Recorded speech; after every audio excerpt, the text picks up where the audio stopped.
Você ensinou tanta gente e agora, na sua vez, você fica aí cabisbaixo? Jó 4, versículo 3. Olá, bom dia, eu sou irmã Del Matos. Estou aqui todos os dias orando e hoje eu quero te convidar a fazer parte dessa campanha. Se você quer continuar recebendo as mensagens, toque aí no botão inscreva-se, que assim que você tocar, o YouTube irá escrever seu nome. Todas as vezes que nós orarmos aqui, você vai estar debaixo da nossa cobertura espiritual. E ative também o símbolo do sino, que é todas as vezes que nós gravar, o YouTube irá informar para você. E antes de sair, também toque no like, o símbolo do dedinho polegar, que significa gostei. A vida de Jó não foi muito fácil. A Bíblia fala que Jó era um homem muito rico, temente a Deus, e Jó perdeu tudo. Jó era um homem íntegro a Deus. E ele vivia com a sua vida irrepreensível. Mas muitos observavam Jó, como Satanás também observa a minha vida e a tua vida. E aí Deus permitiu que Satanás tocasse nos bens de Jó. E mesmo assim ele não blasfemou.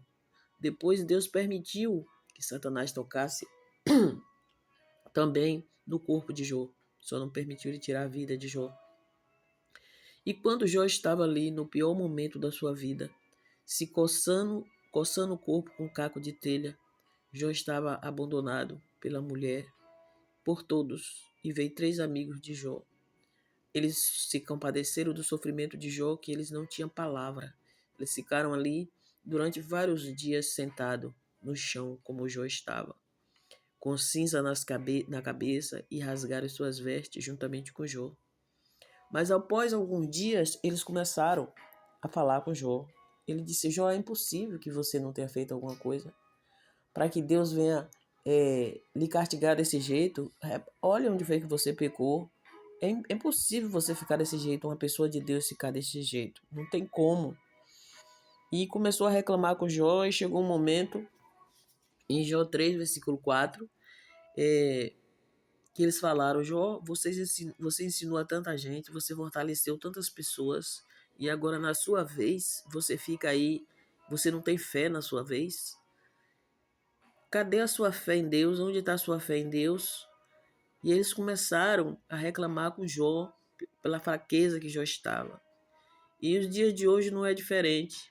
Às vezes as pessoas olham para nós porque nós somos separados para Cristo. Nós pregamos a palavra do Senhor e muitas das vezes as pessoas que estão ao nosso redor, observando nossas vidas, elas começam a criticar. Às vezes ela não fala para nós, mas elas falam para os outros. Fulano só vive doente.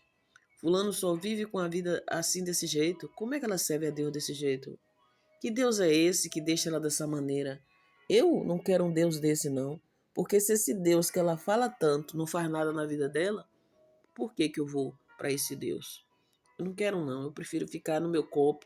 Eu prefiro ficar no meu cigarro, nos meus vícios. Eu prefiro ficar no erro do que ser um pregador e viver desse jeito.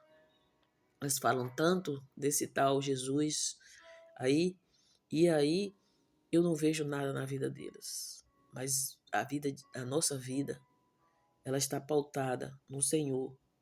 Se Deus nos dá coisas boas, nós temos que aceitar de bom grado. Quando vem também as coisas ruins, os momentos ruins, nós também temos que aceitar de bom grado e não blasfemar, e não abandonar a Deus, e não dar ouvido às críticas. Nós no mundo, nós teremos aflições sim, mas nós temos que ter bom ânimo, porque Jesus já venceu o mundo para nós. Porque muitas pessoas às vezes elas vão para Cristo em busca de sair da crise, em busca de receber algo de Deus. Ela quer um presente de Deus. E quando ela não vê a vida dela mudar, entre aspas, porque quando nós aceitamos Jesus, a nossa vida muda, logo nós mudamos por dentro. Nós temos um diferenciado do mundo. Nós temos algo diferente.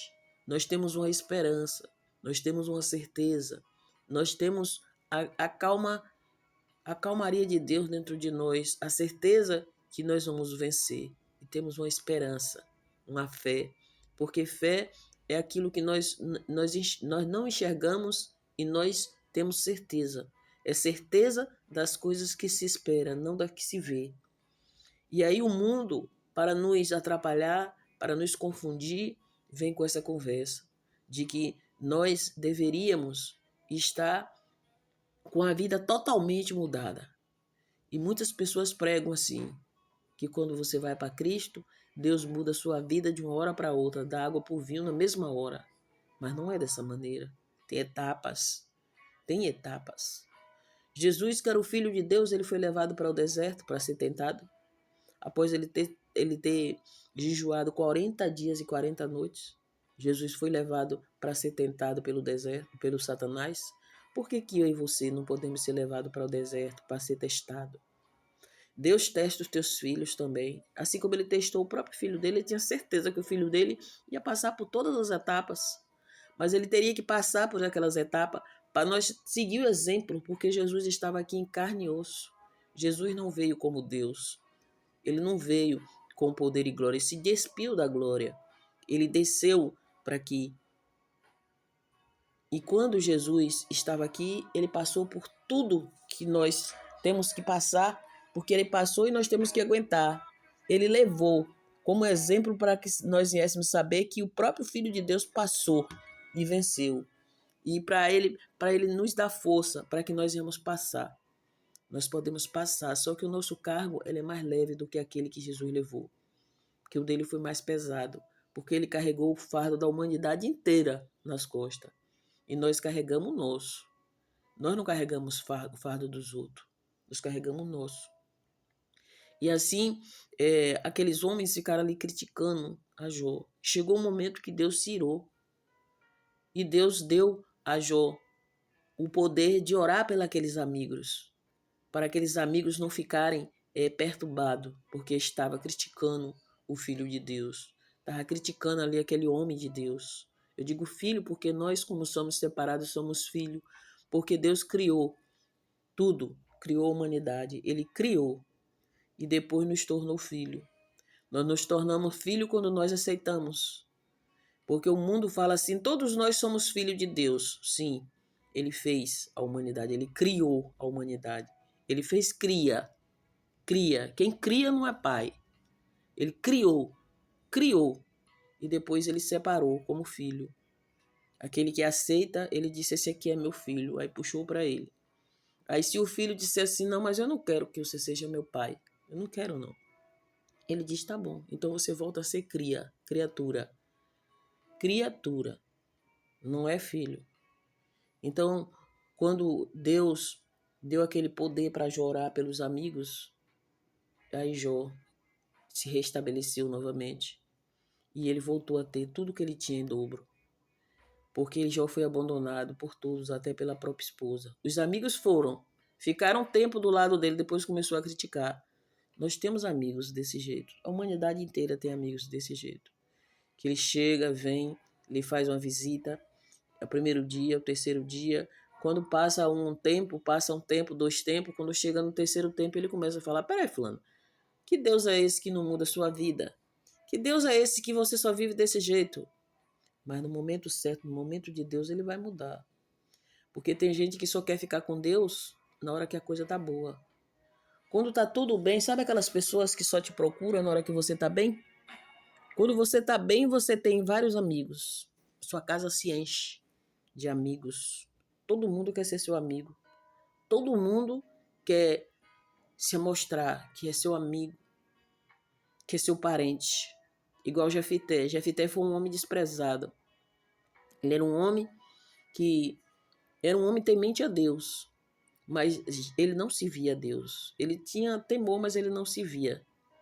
E ele era filho de uma prostituta. A Bíblia fala que ele tinha um porém. O porém dele era ser filho de uma prostituta, como todos nós temos um porém nas nossas vidas. E naquela época era uma coisa muito vergonhosa, né? A pessoa ser filho de uma prostituta. E o pai pegou aquele filho de lá, de dentro do lugar que aquela mulher era, do prostíbulo, e pegou aquele filho para criar. E ele era rejeitado. E quando ele se tornou um homem valente, ele foi para uma cidade, lá ele se tornou um homem líder de vários outros homens. Ele entrava, a Bíblia fala que ele entrava e saía, né? Então ele pegou aqueles homens que estavam ali se perdendo e ele liderou aqueles homens e começou a trazer aqueles homens para ser preparado. Ele preparou um exército com aqueles homens, mas ele quis tirar aqueles homens do caminho do mal. E aí ele começou a crescer naquela cidade. E aquelas pessoas valentes ali daquela cidade se juntou com ele e ele se tornou líder daqueles homens. E quando foram chamar ele para livrar o país dele, ele fez a troca, ele teve a oportunidade de fazer a troca. Eu venho livrar vocês, mas eu quero liderar sobre vocês. E aí quando ele foi, que ele venceu, os irmãos batiam no peito e diziam, esse é meu irmão, esse é Jefité, meu irmão, ele é meu irmão. Porque ele estava na liderança, ele estava bem. Aí todos queriam dizer que ele era próximo, que ele era parente. A mesma coisa é nós, quando estamos com dificuldade, as pessoas tudo se afasta, mas quando nós estamos bem, quando nós temos algo para oferecer, o mundo inteiro quer estar aos nossos pés, o mundo inteiro quer vir para nós.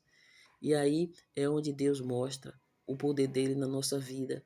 E todos ficam envergonhados, como aqueles amigos de Jó ficaram envergonhados, mas Deus obedeceu Jó e mostrou que Jó não estava em pecado. E Deus deu a vitória.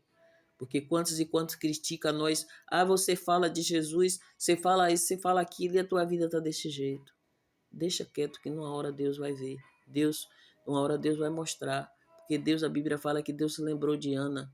Embora Deus vai lembrar de você. Não é porque ele tinha esquecido, não. Lembrou porque foi o momento de lembrar. Às vezes eu fico meditando por que lembrou. E eu percebi dentro da palavra que ele lembrou o momento. Não é que tinha passado o momento.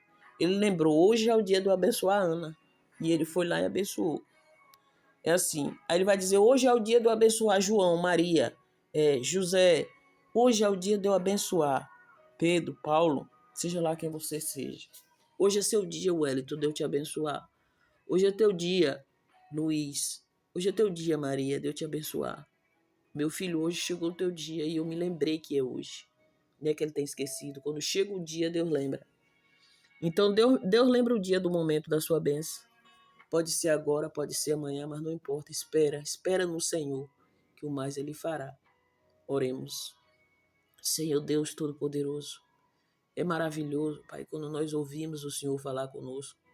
Quando eu entro aqui, Pai, é o melhor momento da minha vida, porque eu sei que eu estou falando contigo e eu sinto a Tua presença, oh, aleluia. Toda a honra e toda a glória seja dada para Ti, meu Senhor, porque quando a palavra vem, primeiro ela fala comigo e eu me sinto privilegiada ver o Senhor me respondendo. O Senhor vem e fala comigo e eu sinto a Tua presença. E assim como eu sinto a Tua presença, eu peço ao Senhor por essas pessoas, Pai, que recebem essas mensagens. O nosso canal, Pai, é do Senhor. Essas pessoas que estão aqui são seus seguidores, são suas ovelhas. Então cuida delas, Pai. Cuida delas nos mínimos detalhes. O Senhor é bom, a sua misericórdia dura para sempre. Eu te amo, Jesus. Que nesse momento, meu Pai, o Teu Espírito Santo entre em cada lar, em cada pessoa que ouvir essa mensagem. Que aonde essa oração chegar, meu Pai, no Brasil, fora do Brasil, eu sei que o Senhor é o mesmo. O Senhor está em toda parte. Basta nós aceitarmos, nós crer sem duvidar que nós veremos a sua glória. Assim como o Senhor mudou a sorte de Jó, o Senhor pode mudar a minha sorte e a sorte dessa pessoa, Pai. Porque nós não vivemos de sorte, nós temos promessa. E a promessa que o Senhor tem para nós são promessas verdadeiras e ela vai acontecer nas nossas vidas. O Senhor é misericordioso, o Senhor é bom. A tua alegria dura para sempre. Que os espinhos que nós temos enfrentado, que eles venham sair um por um. Assim como cravar aqueles espinhos na sua testa com aquela coroa, meu Pai. Muitas vezes esses espinhos também tocam em nós e sangram em nós. As situações da vida, as mazelas da vida, quer nos parar, Pai. Mas nada para o Senhor, nada. E nem ninguém. E o Senhor diz na tua palavra que se nós se esforçarmos e ter bom ânimo, nós vamos vencer o mundo. O Senhor nos livra, o Senhor nos guarda. Porque o Senhor é um Deus fiel, um Deus que guarda os seus filhos. Eu te agradeço, Pai, por esta oração. E peço ao Senhor que cubra-nos com teu manto sagrado. Aleluia. Santo é o teu nome, Jesus.